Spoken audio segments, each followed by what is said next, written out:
I can share with you that over the last several weeks, Indian and Chinese diplomatic and military negotiators have been in close contact with each other in a variety of forums.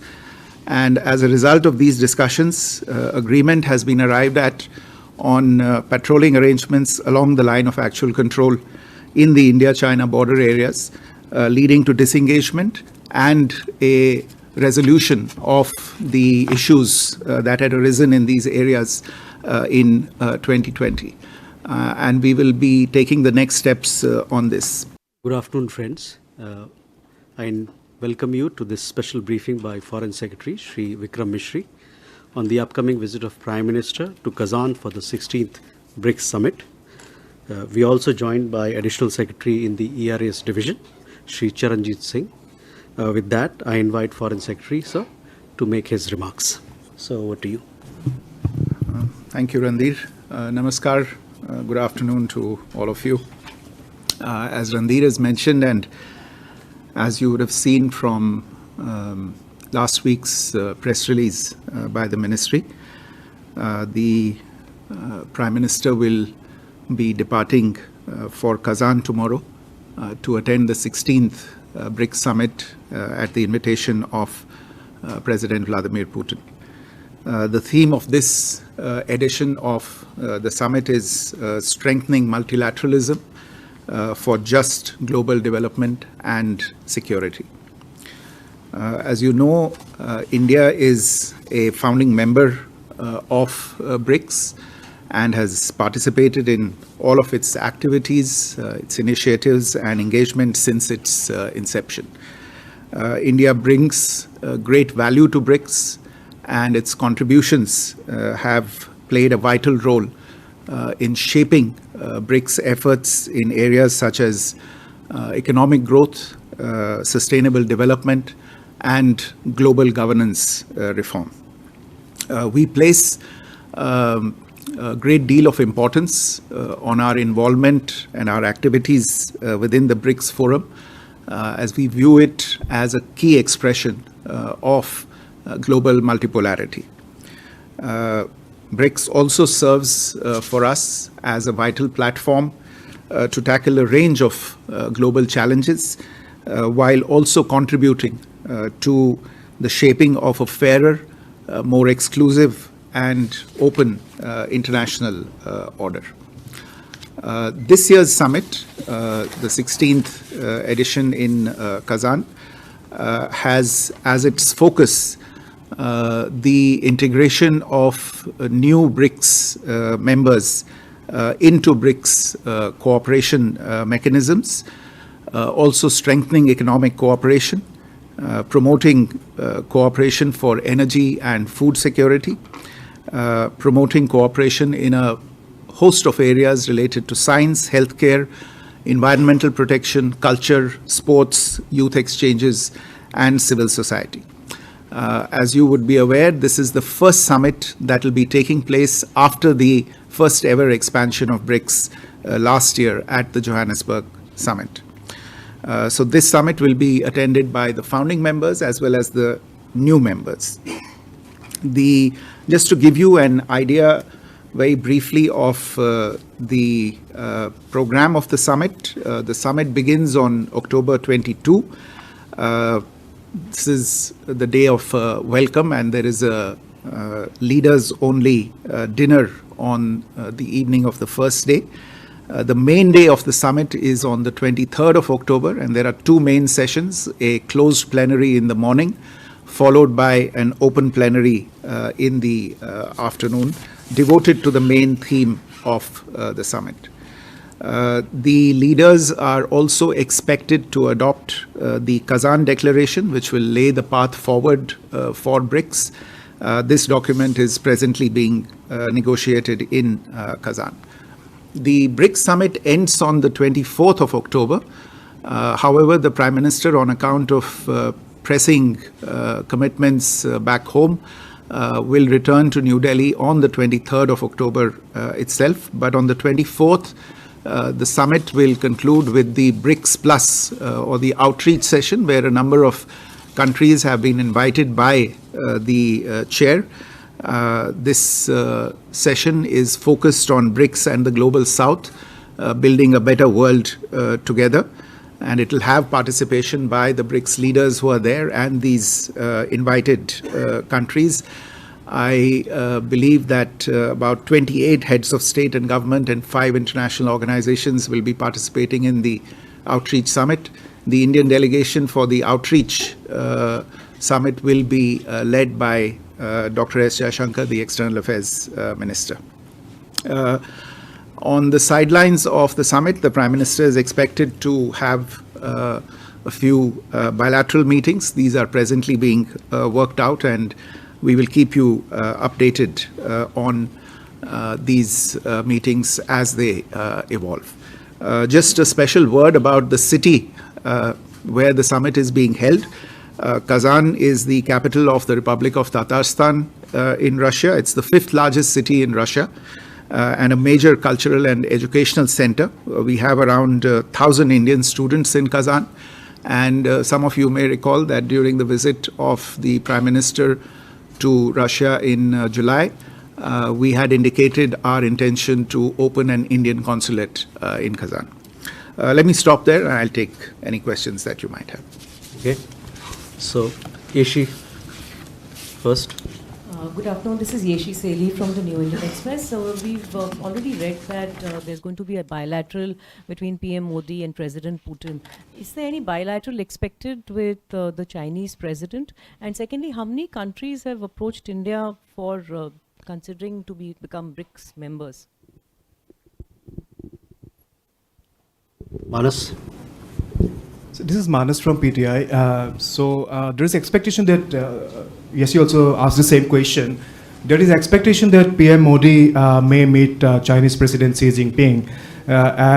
We already have 2 rounds of WMCC talks in the last 2 months. And then the statements that were put out after the WMCC were seen as positive forward movement by both sides to resolve the long pending issues. So can we expect anything on that? Neeraj. Sir, Neeraj हूँ news 18 India से। Iran के राष्ट्रपति के साथ क्या bilateral होगी वहाँ? इस तरह की कोई प्रस्ताव है ईरान की तरफ से या भारत की तरफ से? Smita. Hi, Smita Sharma here. During the last visit of the Prime Minister, in his bilaterals with President Putin, the issue of Indians fighting in Russia was raised. Since then, if you could give us an update on how many Indians have actually returned, and a specific request, because there are people from Azamgarh in a village called Chandrapar, where at least 2 men have died whose dead bodies have come back, 2 men have returned, but around 10 people are still there in Russia, and the villagers are asking MEA and the government to help them out and raise this issue during the bilateral. So if you could please comment on this in both English and Hindi.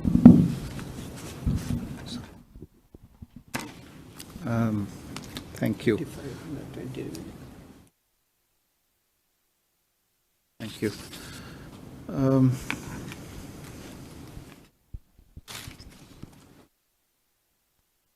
Well, I think many of you have questions about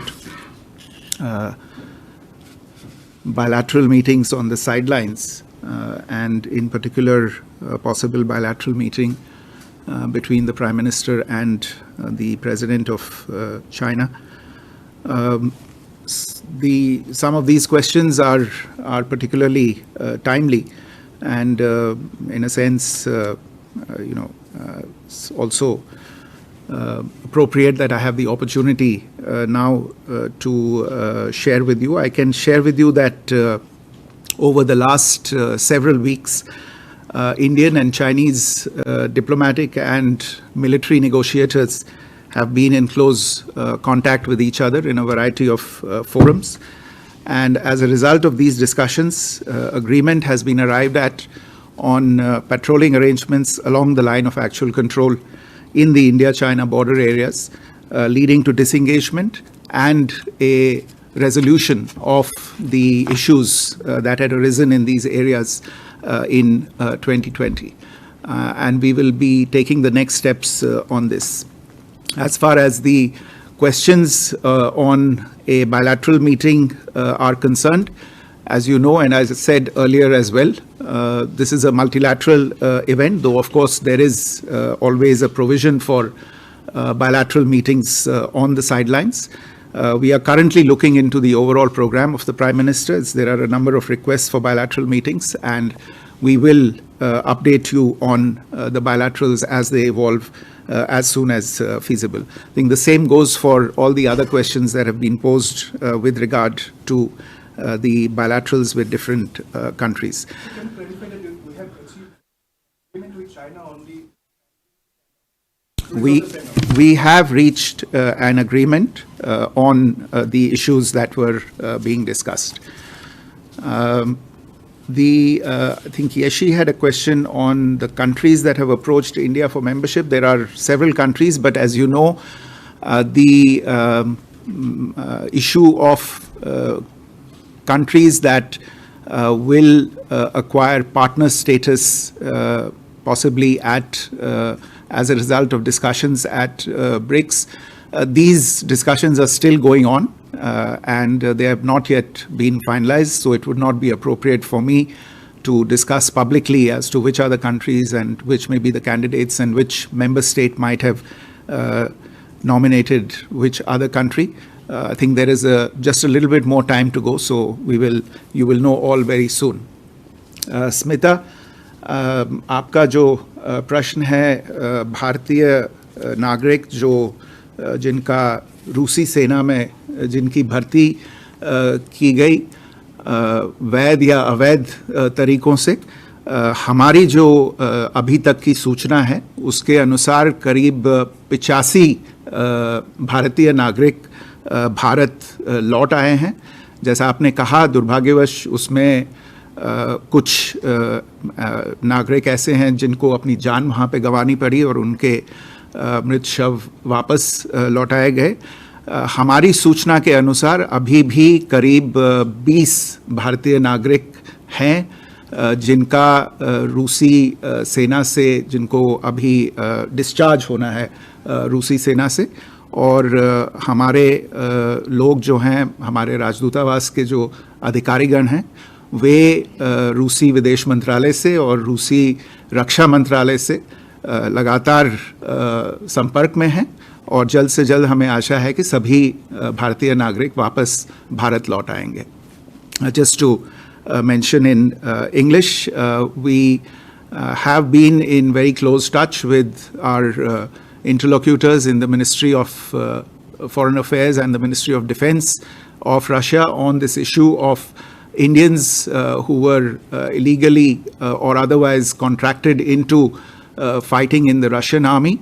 This matter was taken up at the highest levels, including by the Prime Minister with President Putin. Our understanding at the present moment, as per present information, is that about 85 people have returned from Russia. Unfortunately, we've also had the return of some mortal remains of people who lost their lives during the conflict. Our understanding is that nearly 20 people still remain, and we are pressing our interlocutors for the early discharge of all remaining Indians in the armed forces there. Take more questions. Huma, please. Sir, I'm Huma Siddiqui from the Financial Express. I just wanted to check, earlier in this year in June, there was a proposal which has been discussed with the BRIC members regarding the BRIC Space Council. So if you have any update on that.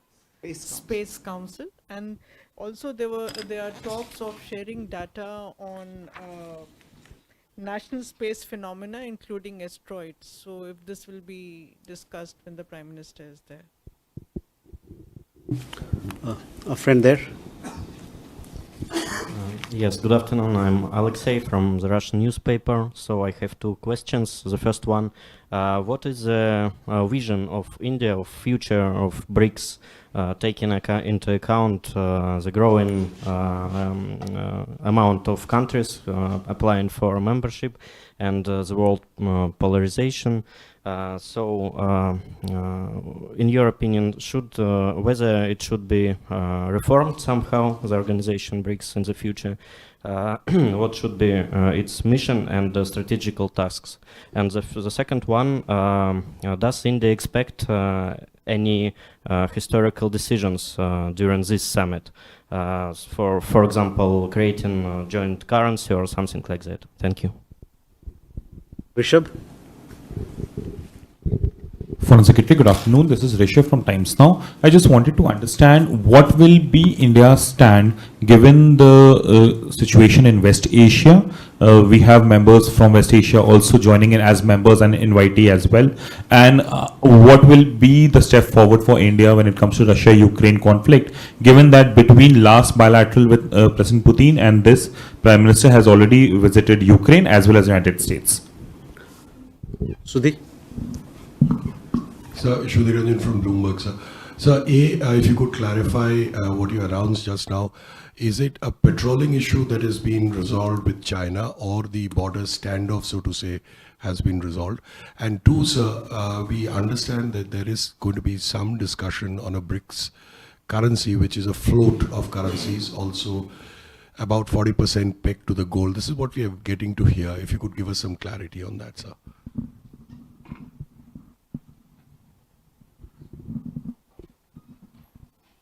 Okay. I think, Huma, on your question related to a BRICS Space Council, what I have for you is that recently BRICS countries have signed an agreement on remote sensing satellite cooperation to jointly address challenges pertaining to climate change, natural disasters, and environmental protection. Through the space vertical, the intention is to essentially foster economic cooperation and discussions on a number of other specific areas, including the one that you have mentioned about a space council or cooperation regarding data on asteroids, are ongoing. I don't have any specific details to offer on this at the present moment, but I'll ask my colleagues to come back to you with more specific details on this particular issue. With regard to the question on the future of BRICS and in view of international developments and what the mission and the task of BRICS should be, I would say that, look at the context in which BRICS came together and how BRICS cooperation has been shaped along its three primary verticals, which is political and strategic cooperation, economic and commercial cooperation, and cultural and people-to-people cooperation. I think going ahead into the future, while each of these verticals becomes more and more populated, I think these will remain the main axes of action by BRICS, and we will continue to see, as far as India is concerned, our role in BRICS as an important voice in the growing debate around the world on multipolarity, on the need for global governance reform, whether it is reform of the institutions related to peace and security, such as the UN Security Council, or whether it is related to the reform of the international financial architecture, the IMF and other similar organizations, or indeed the trade architecture, such as the WTO. These would, to my mind, form the primary mission and task of BRICS, both the existing founding members who've been at it for several years and the new members who have joined now. As to whether there will be any historic decisions at the coming summit, I think I leave that to the deliberations of the leaders. I would not want to preempt such decisions. I think we have to wait for the summit to complete its work to learn of the historic decisions. Rishabh, your question on West Asia, look, our stance on West Asia has been consistent and firm over a long period of time. Insofar as developments over the last 1 year are concerned, we have unreservedly and explicitly condemned acts of terrorism. At the same time, as the conflict has grown and, in a sense, expanded, we have called for a ceasefire, a release of hostages. There is a particularly serious humanitarian situation which has developed, and we have accordingly called for a humanitarian corridor for access to humanitarian aid and the aid to be able to get to those who are most in need, as also for guarding against an expansion of the conflict that would pull in more and more actors and make the issue even more complicated to resolve. And for that, it is important to get back to dialogue and diplomacy using whatever resources are available within the region and those of actors from beyond the region as well. Insofar as the issue of one of the most important issues in West Asia is concerned, which is the issue between Israel and Palestine, again, on that our position has been very, very clear. We support an independent state of Palestine living within well-recognized and secure borders at peace side by side with a sovereign state of Israel as its neighbor. On your other question on the Russia-Ukraine conflict, again, I think I've had the opportunity to answer this question from this platform earlier as well. You are aware of the meetings and the discussions that have taken place between Prime Minister and President Putin, as well as President Zelensky. Most recently, the Prime Minister also met President Zelensky in New York on the sidelines of the UN General Assembly. We have continued to emphasize our basic approach to the conflict. That war will not resolve these issues. No solutions can be found from the battlefield. For any solution to be found, it is important for all the stakeholders, the relevant stakeholders, to be at the table and for them to discuss this issue directly with each other.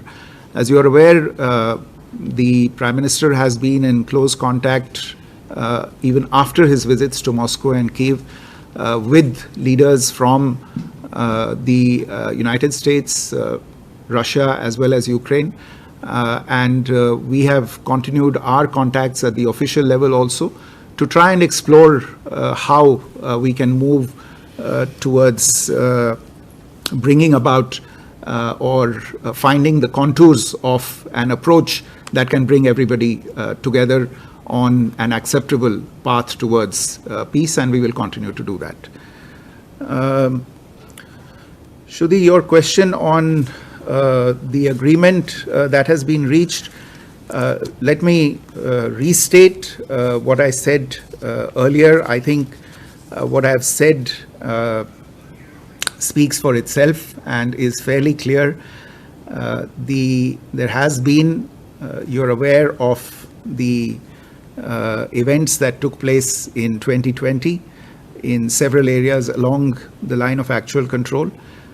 We've been in discussions with Chinese interlocutors, both at a diplomatic level, through the WMCC, as was mentioned earlier as well, and through the at the military level as well, through meetings of the military commanders at various levels.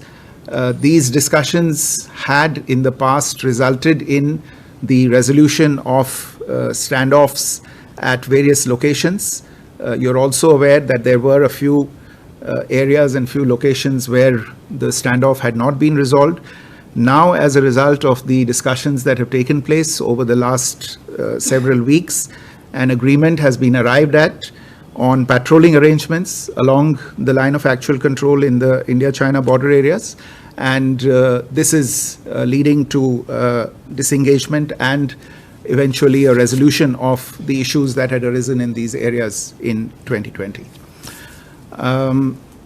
you had another question on a BRICS currency.